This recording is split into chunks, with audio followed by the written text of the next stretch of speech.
제11과 예수님 당시의 대제사장들. 성경 본문 말씀은 요한복음 18장 12절부터 14절 말씀입니다. 이에 군대와 천부장과 유대인의 하속들이 예수를 잡아 결박하여 먼저 안나스에게로 끌고 가니 안나스는 그 해의 대제사장인 가야바의 장인이라. 가야바는 유대인들에게 한 사람이 백성을 위하여 죽는 것이 유익하다 권고하던 자더라. 이는 하나님의 말씀이니라. 아멘. 안녕하세요. 예, 오늘은 종료주일입니다. 하나님께서 4,000년 동안 기다리셨던 그 순간, 인류의 죄를 속하시고, 그 다음에 하나님의 마지막 나눈 그 구속의 완성. 사람이 하나님의 창조한 목적대로 살아서 온전한 사람이 되기를 원하시는 그거 한 가지 바라보시고 지금 이 땅에 내려오셔서 육신을 입고 마지막 고난을 우리를 위해서 당하고 계시죠. 그래서 그 맥락 속에서 우리가 살고 있는데 너무나 감사하는 그런 시간이 될 수밖에 없습니다. 미리 말씀을 드리자면은 마태복음 23장은 바리새인과 종교 지도자들, 대제사장, 바리새인들에 대한 7가지 화가 나타나 있습니다. 하나님께서 예수님이 저주를 하셨죠. 저주를 하셨는데 그 저주의 첫 번째 내용이 뭔지 아세요? 여러 가지가 있습니다. 우리가 기억을 하고 있는 그런 내용들이 있을 텐데 마태복음 23장 13절을 보시면은 대제사장과 서기관들, 바리새인들을 향해서 하나님이 첫 번째로 말씀하신 내용이 있습니다. 첫 번째로 저주받을 것. 자, 마태복음 23장 13절 말씀을 함께 읽고 오늘 말씀을 은혜를 나누겠습니다. 시작. 하였을진저 외식하는 서기관들과 바리새인들이여, 너희는 천국 문을 사람들 앞에서 닫고 너희도 돌아가지 않고 들어가라 하는 자도 돌아가지 못하게 하는도다.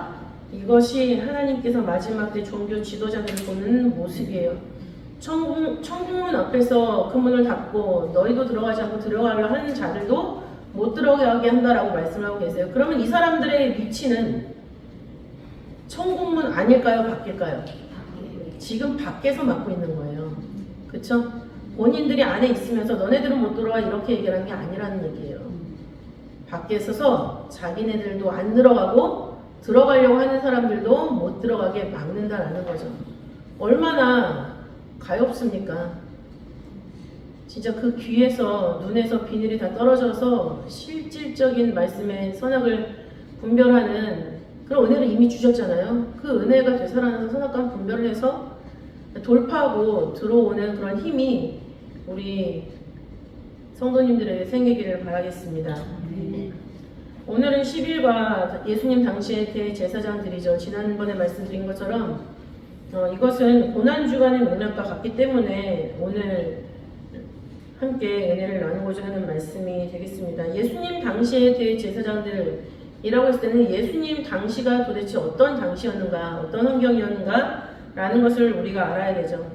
예수님 주전 4년에 오셔서 주 29년 부활하셨죠. 33년의 생애를 사셨습니다. 이때 성전의 시대로 보면 이때는 헤롯 성전 시대예요. 헤롯 성전. 헤롯 성전 예수님 말씀하시기를 46년 동안 지어졌는데 아직 완성이 안 됐다라고 말씀하셨죠. 요한복음 2장 19절부터 20절에 기록을 하고 있습니다. 이때 당시도 완성이 안 됐는데 완공된 때가 언제냐면은 주 64년이에요. 64년에 완성되고 70년에 다 무너져 버렸죠. 불타버렸습니다. 그런 헤롯 성전 시대다. 이거는 스룹바벨 성전을 개축을 하는데 유대인들의 환심을 살려고 헤롯 대왕이 실시한 작업이었죠. 그래서 우리는 헤롯 성전 시대라는 말을 별로 좋아하지 않고 사용하지 않습니다. 그러나 성전별로 구분을 굳이 한다 치면 그때 당시의 성전은 헤롯 성전이었다. 그러나 예수님은 자신이 성전으로 오셨기 때문에 그 당시 무슨 성전이 있었어도 그것은 그냥 그림자와 모형에 불과한 거였죠. 그 다음에 두 번째 시대, 그 지배는 누가 하고 있었는가? 로마가 지배를 하고 있었죠. 로마. 바벨론 포로기한 이후에 바벨론이 바사, 멸망이 되면서 바사가 지배를 했었고, 그 다음에 헬라, 프톨레미 셀루쿠스 왕조가 있었고요. 그 다음에 유대 독립 시대가 나타납니다.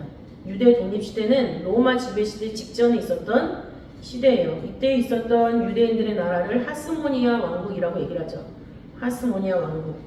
그거를 거쳐서 지금 로마가 지배하고 있는 상황에서 예수님이 오신 거예요. 우리가 이것을 어떻게 알 수 있냐면 누가복음 2장 1절에 보면 예수님이 태어나셨을 때 호적하라라고 했잖아요. 그때 아우구스투스라고 우리는 알고 있죠. 아우구스투스가 황제로 있었어요. 그래서 누가복음 2장 1절에 보시면 이때 가이사 아구스토가 영을 내려 천하로 다 호적하라 하였으니 라는 말씀이 있습니다. 그래서 이 가이사 아구스토라는 것은 아우구스투스 주전 31년부터 주 14년까지 재위를 했습니다. 주 14년까지 재위를 했기 때문에 예수님이 태어나셔서 18살 때까지 황제로서 있었다라는 것을 알 수가 있죠.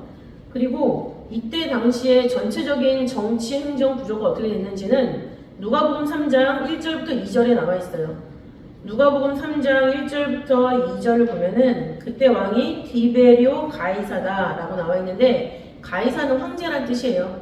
이때 황제 가이사의 이름은 디베리오. 근데 디베리오는 우리가 알고 있는 이름으로는 티베리우스죠. 티베리우스. 그래서 아우구스투스 다음에 왕이 된 사람 티베리우스 주 14년부터 37년까지 재위를 했습니다.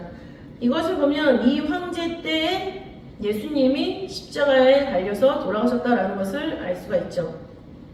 그리고 이때 당시 유대 총독은 빌라도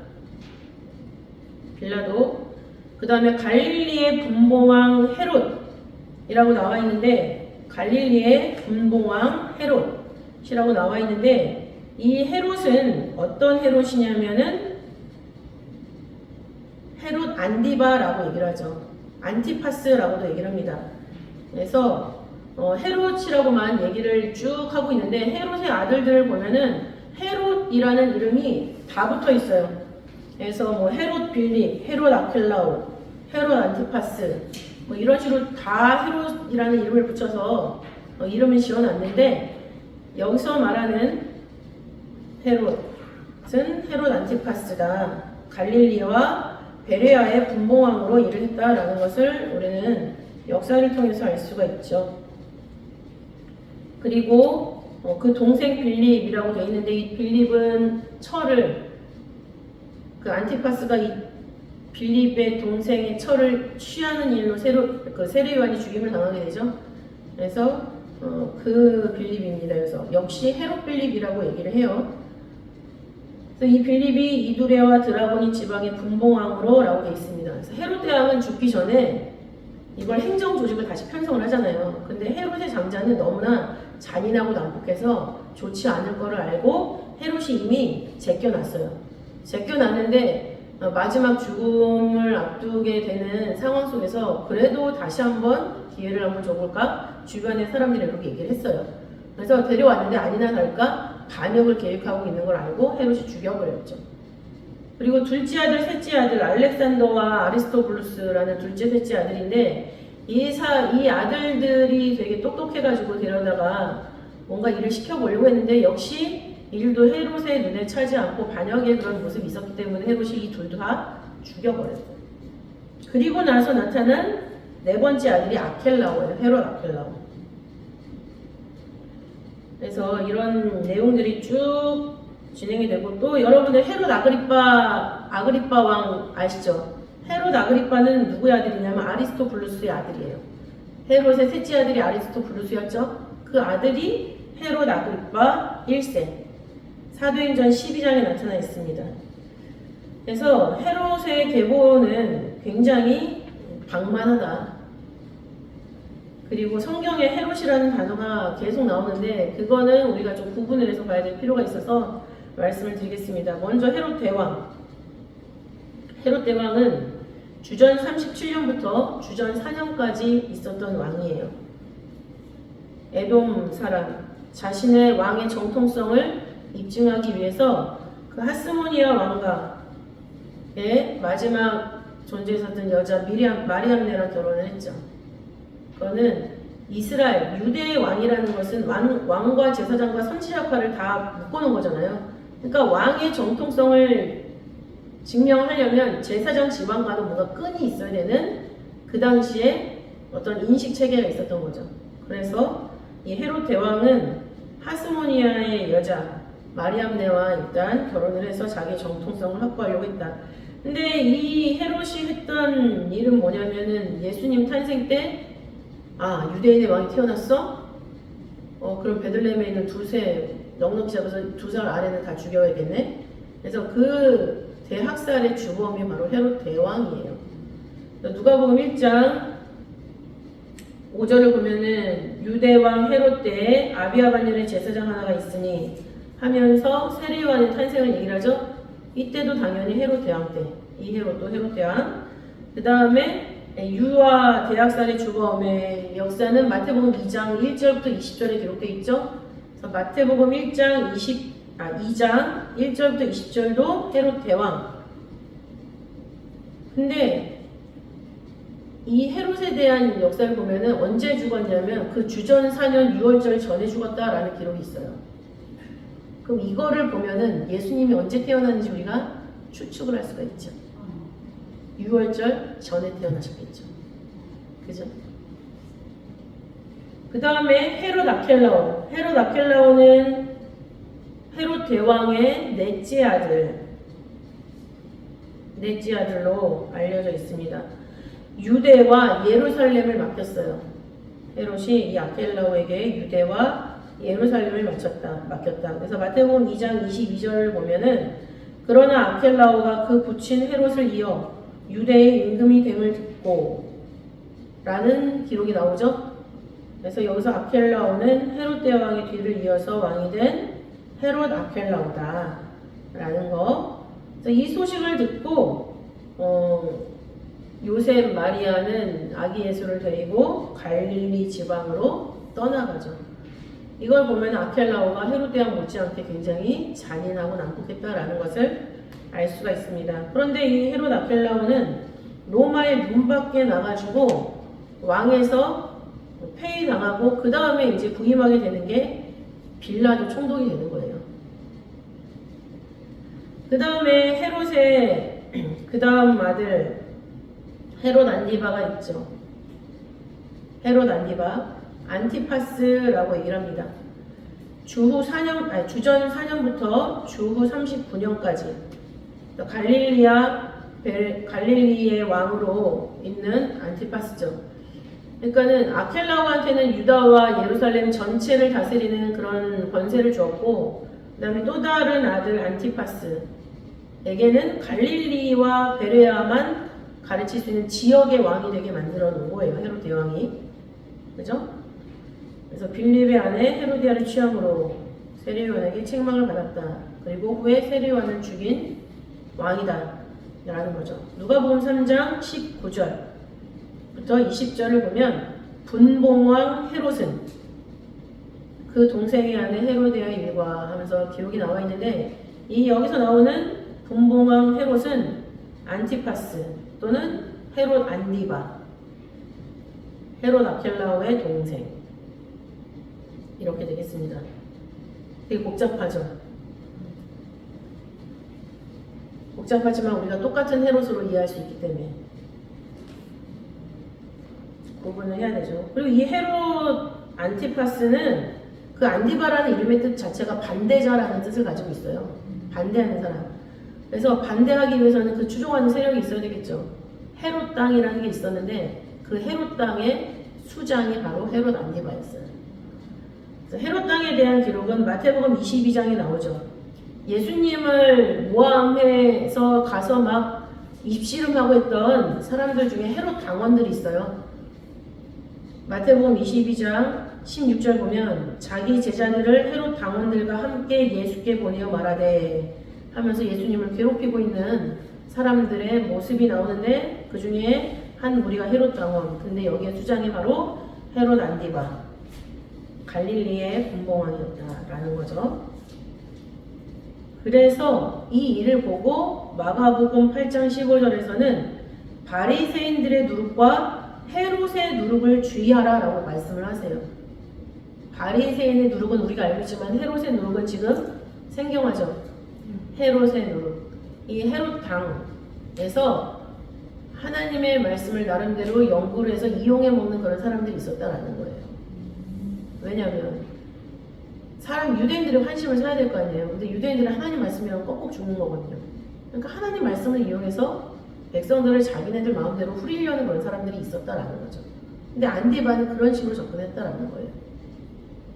그래서 헤롯의 누룩을 주의하라 라고 하셨죠. 예수님은 이 헤롯 안디바를 향해서 여우라고 표현을 하십니다. 누가복음 13장 31절부터 32절 말씀 보면 헤롯이 당신을 죽이고자 하나이다 라고 나와 있죠. 여기서 헤롯이 헤롯 안디바. 그런데 예수님이 그거에 대해서 뭐라고 말씀하시냐면 가서 저 여우에게 이르되 오늘과 내일 내가 귀신을 쫓아내며 병을 낫게 하다가 제3일에는 완전하여지리라 라고 내모를 전합니다. 이 여우가 바로 헤롯 안티파스. 그리고 이 헤롯 안디바가 예수님의 신문에 참여를 하죠. 누가복음 23장 6절부터 7절에 기록을 하고 있어요. 왜냐하면 갈릴리의 분봉왕이라고 그랬잖아요. 헤롯 안디바는 갈릴리의 분봉왕이에요. 근데 예수님이 어디 사람이에요? 갈릴리 사람이에요. 그러니까는 아켈라오가 뭐 관여할 수도 없었지만은 그 갈릴리 사람이기 때문에 그 헤롯 안디바의 관할 안에 있었기 때문에 그 사람한테 보내고 있는 거예요.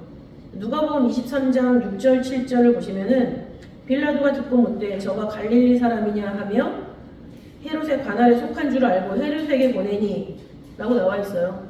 그러니까 갈릴리를 다스리고 있었던 헤롯 안디바가 예수님의 신문에 참여한 사람이었다 라는 것을 알 수가 있죠. 그리고 헤롯 아켈라오는 주 6년까지만 재임을 했어요. 6년까지만. 그러니까는 예수님이 십자가에 달리시는 그 시기에는 헤롯 안디바의 권세가 상당했다라는 것을 알 수가 있죠. 신문에 참여했다. 그리고 누가복음 23장 11절 12절을 보니까 헤롯이 그 군병들과 함께 예수를 업신여기며 희롱하고 빛난 옷을 입혀 빌라도에게 보내니 라고 했죠. 평소에는 빌라도와 원수였는데 예수님을 죽이기 위해서 친구가 되고 있는 모습. 그 헤롯이 바로 헤롯 안디바. 헤롯 당을 운영하고 있었고 예수님을 괴롭혔던 화요일날 괴롭혔던 그런 헤롯 당원들. 그 다음에 이제 헤롯 빌립이라는 사람이 있었다고 아까 말씀드렸죠.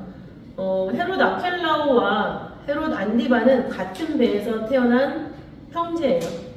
근데 헤롯 빌립은 또 다른 아내, 헤롯의 또 다른 아내와의 사이에서 태어난 그런 사람이었죠. 그러면 우리가 여기서 궁금한 게 있죠. 충이 먹어서 죽은 헤롯이 있잖아요. 그 헤롯은 어떤 헤롯일까요? 충이 먹어서 죽은 헤롯은 아까 말씀드렸던 아리스토블루스 셋째 아들의 아들 헤롯 아그리파. 헤롯 아그리파가 충이 먹어서 죽은 헤롯이에요. 사도행전 12장 1절부터 3절에 있죠. 보면 성경이 아마 이거 써두시면 되게 좋으실 거예요. 헤롯이 그때 구분이 되실 겁니다.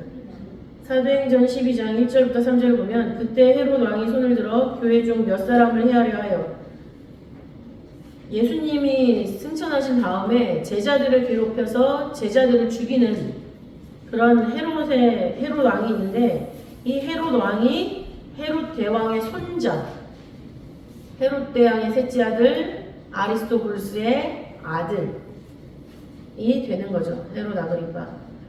그래서 손을 들어서 교회 중 몇 사람을 해하려 했는데 요한의 형제 야고보를 칼로 죽였어요. 헤롯 아그리파는 야고보를 칼로 죽인 왕. 유대인들이 이 일을 기뻐하는 것을 보고 베드로도 잡으려고 할 때 베드로까지 잡아 죽이려고 했던 왕이죠. 그리고 어느 날 이 헤롯 아그리파가 왕복을 입고 딱 나섰을 때 백성들이 그것을 보면서 찬송을 했어요. 영광을 헤롯 아그리빠한테 돌렸죠. 그랬을 때 그 영광을 헤롯이 하나님께 돌리지 않았습니다. 느부갓네살의 경우에도 본인이 왕이 된 것을 보면서 스스로 자기가 잘나서 그렇게 됐다라고 생각을 했을 때 짐승처럼 됐잖아요. 근데 헤롯이 그 영광을 하나님께 돌리지 아니하는 거로 주의 사자가 곧 친히 충이 먹어 죽으니라 라고 말씀하고 있어요. 사도행전 12장 23절에 기록되어 있죠. 이것을 원로 목사님께서는 벌레를 이미 준비하고 계셨다라고, 벌레를 준비한 작은 벌레, 아주 작은 벌레 하나를 준비해 놓고 계셔다가 그 영광 돌리지 않는 걸 보고 그거를 딱 헤롯 아그리빠한테 넣었다라고 말씀하셨죠. 그래서 우리가 성경에 등장하는 여러 가지 헤롯이 있는데 이 헤롯에 대한 얘기를 했습니다. 예수님이 태어나셨을 때 그 학살을 일으킨 것은 헤롯 대왕, 그죠? 그 다음에 헤롯 아켈라오라는 사람이 있었는데 그 사람을 피해서 예수님이 갈릴리로 물러나셨죠. 그 요셉과 마리아가 더불어서. 그 다음에 헤롯 안티파스는 예수님의 십자가에 돌아가신 모든 것에 다 관여한 사람. 그리고 헤롯 아그리빠라는 사람은 사도들을 죽이는 일에 앞장섰던 사람. 이렇게 정리를 해보면 되겠습니다. 이렇게 하나님의 말씀의 역사가 진행되는 과정 속에서 대제사장은 없었는가? 없을 수가 없죠. 유대인은 기본적으로 신정국가예요. 그들이 하는 짓은 하나님을 부인하고 배신하는 그런 삶을 살았지만 형식은 철저하게 하나님을 섬기는 모양새를 하고 있었다라는 거죠. 그래서 대제사장의 명맥이 이어져 가고 있었습니다. 철저하게 레위지파는 아니었어요. 자기 마음대로 대제사장인 거죠.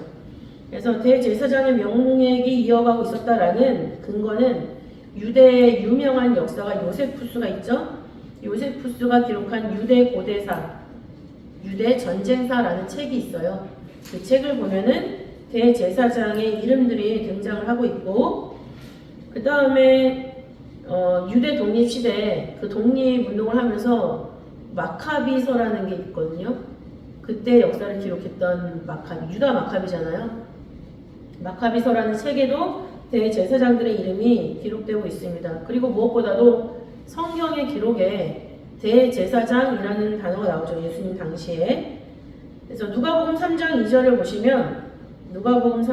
보시면 안나스와 가야바가 대제사장으로 있을 때에 라는 말씀이 나옵니다. 그래서 예수님 당시에 안나스와 가야바가 대제사장으로 있었다. 근데 상식적으로 대제사장은 한 명이어야 되는 거잖아요. 한 명이어야 하는데 두 명으로 기록되어 있거든요. 이것은 무엇일까? 안나스라는 대제사장이 굉장히 어마어마하게 큰 권력을 가지고 있었어요. 그래서 이 안나스라는 사람은 아들 5명과 사위까지 다 대제사장을 시켜놨어요. 순서대로. 그러니까 세워진 대제사장이 있고 배후에서 역사하는 대제사장이 있었는데 이 안나스가 배후에서 그다 주도 면밀하게 조정을 하고 있었다라는 것을 알 수가 있죠. 그래서 대제사장의 가문이라고까지 불리웠어요. 사도행전 4장 6절을 보시면 대제사장 안나스와 가야바와 요한과 알렉산더와 및 대제사장의 문중이 다 함께하여 라고 나와있는데 여기서 벌써 안나스, 가야바, 알렉산더 이런 이름들이 다 안나스와 혈연으로 묶여져 있는 그런 관계였다 라는 거죠. 그러면 예수님 당시의 대제사장 안나스와 요셉 가야바에 대해서 살펴보도록 하겠습니다. 안나스는 59대 대제사장이에요. 59대 대제사장. 주후 6년부터 15년까지 총 9년을 대제사장 역할을 감당을 했어요. 근데 죽어서 그만둔 게 아니라 해임됐죠. 이 사람을 임명한 것은 수리아 총독 구레뇨. 수리아 총독 구레뇨 임명 안나스. 딱 한 명 임명을 했죠. 그 다음에 그 총독을 제치고 총독이 된 사람이 그라투스예요. 그라투스가 이 안나스를 해임을 해버립니다. 해임을 하지만 안나스의 가문에 있는 사람들을 대제사장에서 배제시키진 않았어요. 그래서 안나스 이후에 안나스의 아들들, 일이 여러 번 대제사장을 하고 심지어는 사위까지도 대제사장을 하는 것을 용인을 하게 되는 거죠. 그래서 그라투스가 이 안나스를 해임한 이후에 아들 5명이 다 대제사장을 했는데 엘르아살, 요나단, 데오빌루스, 마띠아, 안나스 2세 이렇게 5명이 대제사장이 된 거죠. 근데 거의 다 1년씩 하고, 엘르아살 61대, 그 다음에 요나단 64대, 데오빌루스 65대, 마띠아 67대, 안나스 2세가 73대 대제사장이에요. 근데 이 대제사장들은 1년씩 혹은 3개월 이렇게 했습니다. 이 아들 중에서 제일 많이 오랜 기간 동안 대제사장을 한 사람은 데오빌루스예요. 4년 했죠. 그리고 사위가 바로 가야바예요. 가야바는 63대 대제사장이고 통틀어서 가장 긴 18년 동안 대제사장의 역할을 감당했습니다. 자, 그래서 이 안나스는 예수님이 잡히신 이후에 가장 먼저 신문한 사람이에요. 그러니까 예수님이 잡히신 다음에 안나스한테 갔다가 가야바한테 갔다가 주일 증거를 억지로 찾아가지고 그 다음에 빌라도한테 가는 거예요. 빌라도한테 갔다가 빌라도가 헤롯한테 보냈다가 다시 빌라도한테 와가지고 십자가로 가시는 거죠.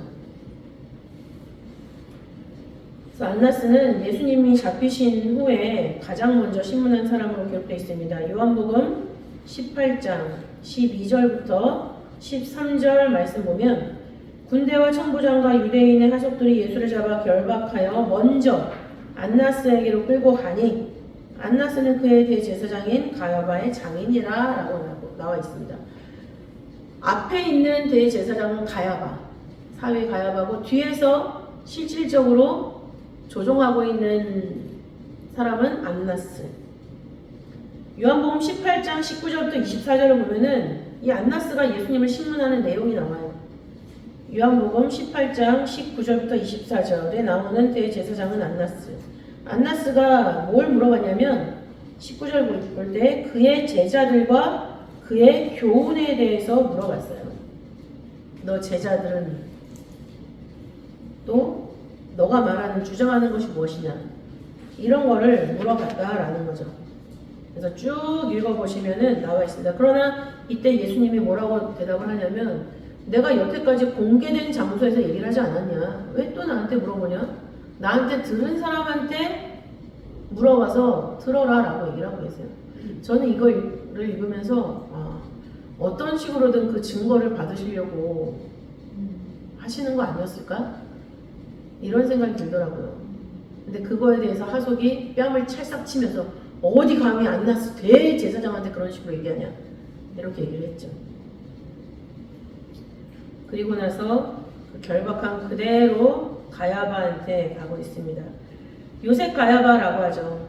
성경에는 가야바라고 되어 있는데 요셉 가야바 63대 18년 했고 안나스의 사위 그라투스가 임명을 했습니다. 이 사람은 알지 못하는 중에서 예수님의 죽음의 의미를 예언한 사람이에요.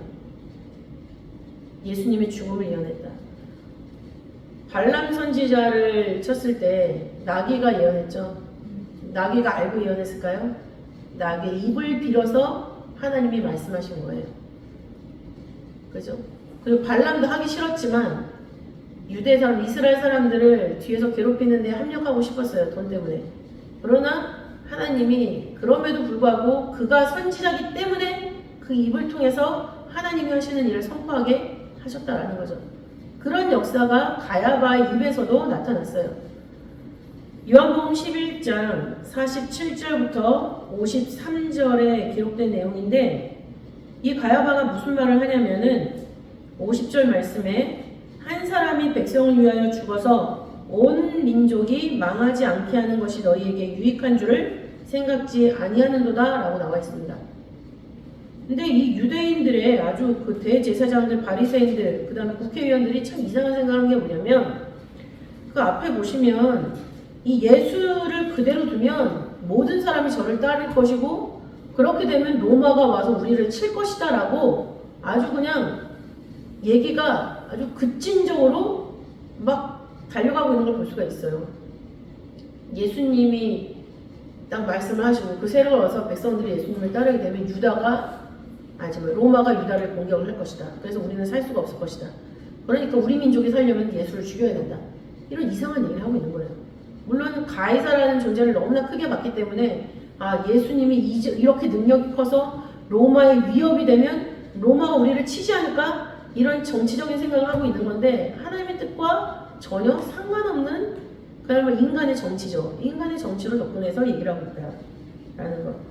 근데 그 상황에서 한 사람이 진짜 너무나 정치적으로 한 얘기죠. 예수만 죽이면 될 거 아니냐.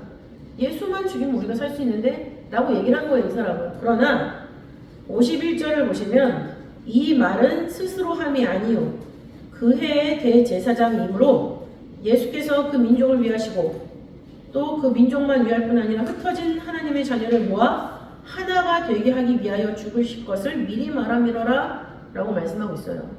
그러니까 이거를 생각나게 하시고 말하게 하신 것은 가야바가 스스로 생각을 내서 그렇게 말한 게 아니라는 거죠. 그 해의 대제사장이기 때문에 하나님이 그 입을 빌어서 말씀하신 거예요. 마치 발람의 입을 들어서 말씀을 하신 것처럼.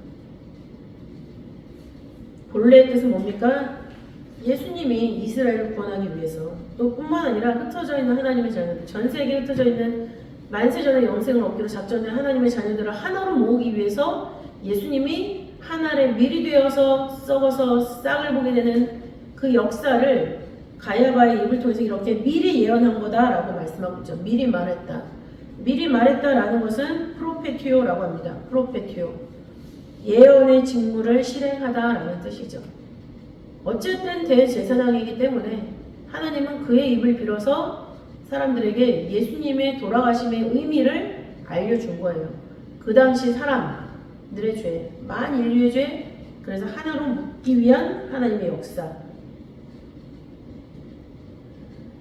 그리고 이 요셉 가야바는 예수님을 죽이도록 선동한 사람이에요. 마지막에 질문을 해요. 마태복음 26장 63절부터 66절인데 여기서 나오는 대제사장은 가야바예요. 근데 이 가야바가 얘기를 하죠. 너로 살아계신 하나님께 맹세하게 하노니 내가 하나님의 아들 그리스도인지 우리에게 말하라 라고 얘기를 해요. 이거 궁금해서 물어본 거 아니에요. 만약에 예스라고 하면 당장에 죽여버리려고 물어본 거예요.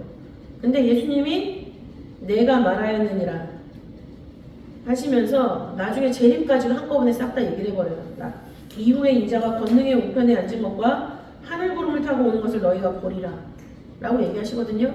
근데 이걸 듣자마자 이 가야바가 옷을 찢고 저가 참담한 말을 했다. 이렇게 참담한 말을 했는데 니네 생각은 어떠냐? 그랬더니 그 들은 선동받은 사람들이 사형에 해당합니다. 죽여야 됩니다. 이런 식으로 단합을 하고 있는 것을 볼 수가 있죠. 이 얘기를 끌어낸 사람이 대제사장 가야바예요. 그러면 이런 일들을 통해서 우리가 알게 되는 구속 경고는 무엇이냐라는 거죠. 이 사람들이 고난주간 내내 대제사장임에도 불구하고 예수님을 죽일 이유를 찾아다녔어요. 예수님이 사실을 말씀하셨죠. 하나님의 아들 그리스도다. 이 땅에 오셔서 들으셔야 되는 칭호 두 가지가 하나님의 아들 그리스도예요. 마태복음 1장 16절에서는 그리스도다 칭함을 받을 것이다 라고 되어 있고 누가복음 1장 35절에서는 하나님의 아들이라 칭함을 받을 것이다 라고 기록을 하고 있어요. 근데 사람에게 마땅히 받으셔야 될 그 칭호를 본인 입으로 직접 시인하셨단 말이에요. 내가 하나님의 아들이고 그리스도다. 근데 정확한 그 말을 했는데 자기네들이 깨닫지 못했다고 해서 참남하다라고 얘기를 하고 있는 거예요.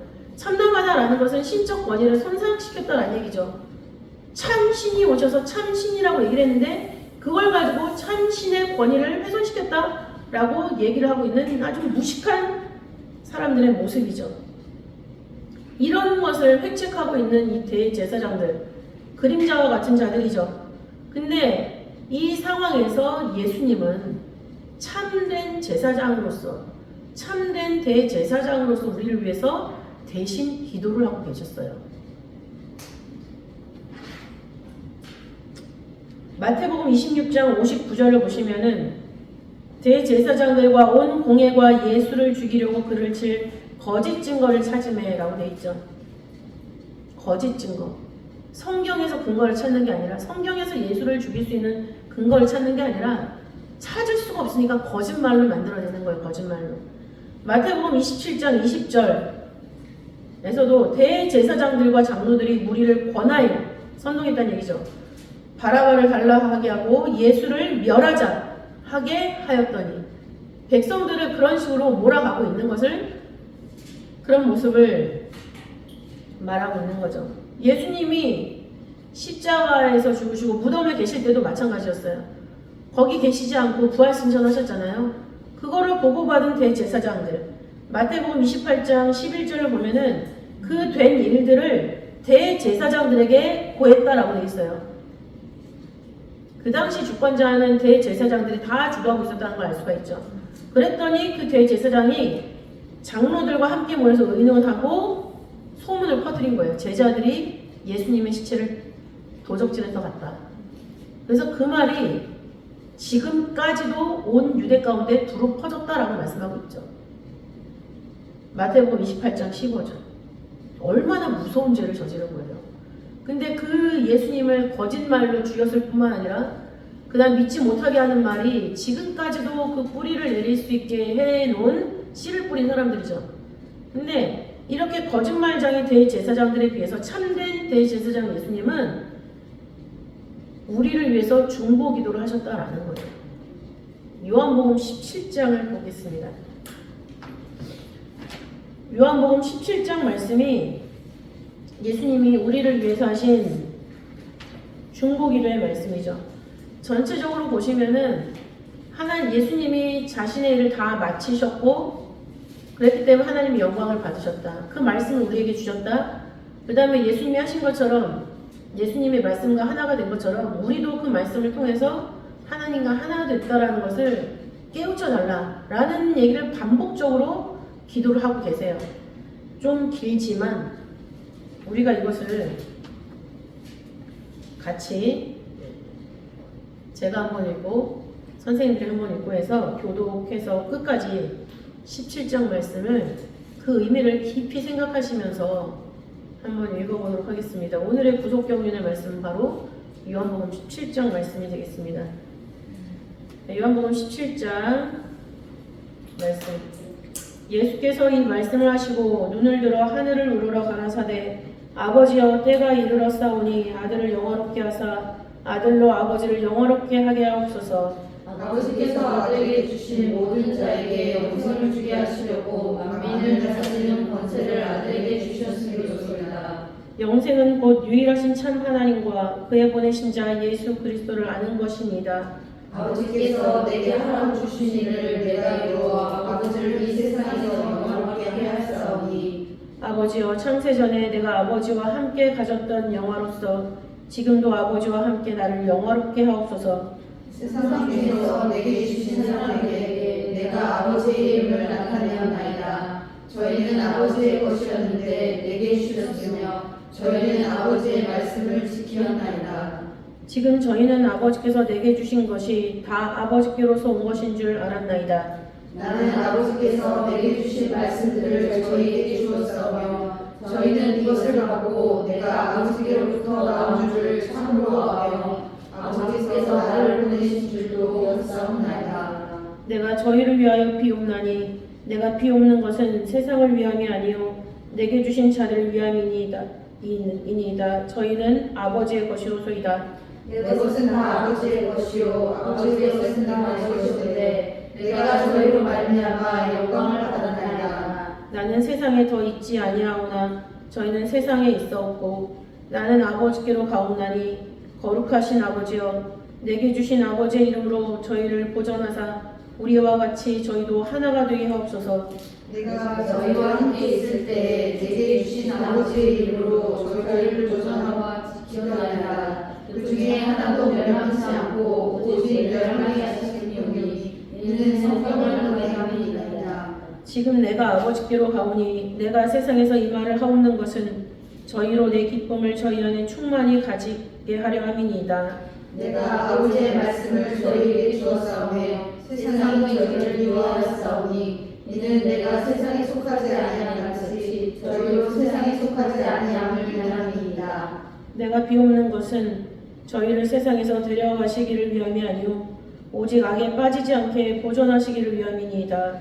내가 세상에 속하지 아니한 같이 저희도 세상에 속하지 아니하였사오나이다. 저희를 진리로 거룩하게 하옵소서. 아버지의 말씀은 진리니이다. 아버지께서 나를 세상에 보내신 것 같이 나도 저희를 세상에 보내었고 또 저희를 위하여 내가 나를 거룩하게 하오니 이는 저희도 진리로 거룩함을 얻게 하려 함이니이다.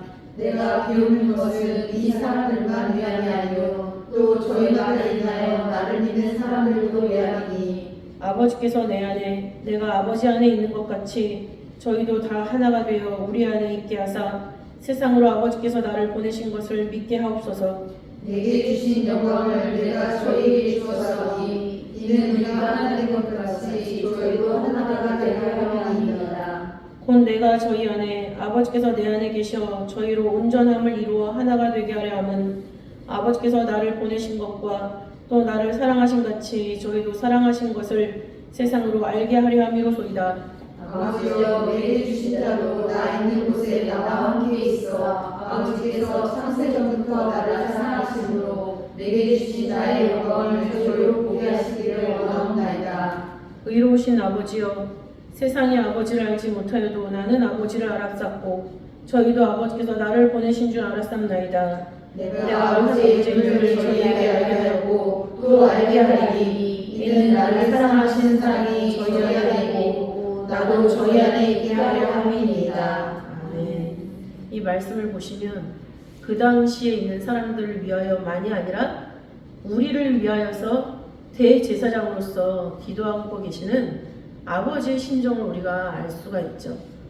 우리가 말씀을 다 깨닫고 믿을 줄을 미리 믿어주시고 기대해주시고 응원하고 계시는 참된 대제사장 되시는 예수님의 이 중보 기도가 예수님을 죽이려고 왔다 갔다 하는 그 사람들의 괴계 속에서 그걸 다 아시면서 이 마음을 이어가셨고 끝까지 기도로 우리를 부탁하고 계시는 그 사랑을 우리는 알 수가 있습니다. 그렇기 때문에 히브리서 9장 24절에서는 그리스도께서는 참 것의 그림자인 손으로 만든 성소에 들어가지 아니하시고 오직 참 하늘에 들어가사 이제 우리를 위하여 하나님 앞에 나타나시고 또 28절 말씀 보시면 죄와 상관없이 자기를 바라는 자들에게 두 번째 나타나시리라 라고 말씀하고 있습니다. 우리가 힘들고 지칠 때마다 요한복음 17장을 읽어보면 우리를 향하신 하나님의 기대를 알 수가 있죠. 하나님의 기대. 저도 이 요한복음 17장만 오롯이 한번 읽어본 것이 어제 오늘인데 이 말씀을 우리 자녀들과 다른 공과도 다뤘겠지만 예수님이 이 고난주간에 마지막으로 우리를 위해서 하신 기도 시작할 때 주기도문을 가르쳐 주셨다면은 마지막에 대제사장으로서 우리에게 해주신 그 기도가 무엇이냐라는 것을 자녀들과 함께 교독을 해가면서 이 의미를 우리에게도 해주신 말씀이고 예수님은 그 말씀을 다 증거를 하셨고 또 그 말씀을 8절에 보니까는 나는 아버지께서 내게 주신 말씀을 저희에게 주었사오며 우리에게 다 주고 가셨다. 근데 그 말씀을 그 피에 담아서 우리한테 주고 가셨기 때문에 그 말씀이 우리를 살렸고 우리가 이 말씀의 기대를 따라서 하나님의 뜻 안에서 살 수가 있다라는 것 그것을 우리 가족 예배로 드리시면 너무나 좋겠습니다. 기도하고 봉헌하겠습니다. 사랑이 많으신 아버지 하나님 감사드립니다. 저들 아버지 말씀 앞에 아무 공로 없사오나 아버지께서 말씀을 저희들에게 심어주시고 아버지 그 말씀대로 아버지 이 세상을 이기면서 사단을 이기면서 또한 자신의 모든 소욕을 이기면서 살고 승리할 수 있다라는 것을 믿어주시는 아버지 이렇게 끝까지 우리를 사랑하시는 그 사랑 속에서 저희들이 지금 존재함을 다시 한번 깨닫게 하시니 너무나도 감사드립니다. 아버지 하나님 아버지께서 믿어주시고 아버지께서 기대해 주신 대로 저희들이 하늘을 향하여서 말씀의 본향을 향하여서 자라나갈 수 있도록 인도하여 주시옵소서. 아버지 오늘 종려주일 아버지 만 백성이 알지 못하고 아버지 종려나무가지를 흔들면서 겉옷을 깔면서 호산나 다윗의 자손이여 라고 찬양을 했지만 그것을 통해서 그 이면에 숨겨진 영광을 아버지께서 받으시면서 아버지 예루살렘에 입성하신 줄 믿습니다. 아버지 그들은 알지 못하는 가운데 환영했고 알지 못하는 가운데 십자가에 못 박았사오나 이 모든 일은 아버지께서 원하시는 그런 아버지의 작정대로 인류의 구원과 아버지 하나님을 믿는 참 사람의 완성을 위하여서 아버지 이루어진 일이라는 것을 저희도 이제 말씀을 통해서 깨달았고 알았습니다. 아버지 하나님 예수님께서 이 땅에 오셔서 그 사명을 감당하신 것처럼 이제 우리에게 맡겨주신 그 사명을 우리에게 주신 말씀을 힘으로 삼아 아버지 하나님께서 원하시는 아버지 정말 신앙의 완성을 이루어 나가는 우리 모두가 될 수 있도록 인도하여 주셔서 예수님께서 아버지 안에 계신 것과 마찬가지로 우리도 아버지 안에 하나가 되는 역사로 이 모든 구속의 완성이 이루어질 수 있도록 아버지께서 역사하여 주시옵소서. 아버지 하나님 요한복음 17장의 말씀을 우리 가족과 함께 상고해 나갈 때 아버지께서 성령의 깨닫는 역사를 더하여 주셔서 아버지 하나님 우리의 모든 삶이 아버지 요한복음 17장의 말씀대로 살 수 있는 그런 가정이 되게 하시고 우리 자녀가 되게 하시고 아버지 그것을 통하여서 우리 교회와 나라가 아버지 구속의 완성을 이룰 수 있는 아버지 그 길로 아버지 좌우로 치우치지 않고 곧장 직진해 나갈 수 있도록 아버지께서 은혜를 입혀 주시옵소서. 주신 말씀에 감사를 봉헌하는 가운데 있습니다. 아버지 저희들의 봉헌이 믿음이 형식적인 것이 되는 것이 아니라 아버지 하나님 과부의 두 렛돈이라 할지라도 그 마음에 진심이 담겨있을 때 아버지께서 받아주신 것을 생각하며 진심을 다하고 정성을 다하여 바치는 두 손길이 될 수 있도록 인도하여 주시옵소서. 아버지께서 영광 받으시는 헌물이 될 수 있도록 인도하여 주시옵소서. 믿고 맡기오며 사랑 많으신 예수님 이름으로 감사하기 돌려옵나이다. 아멘.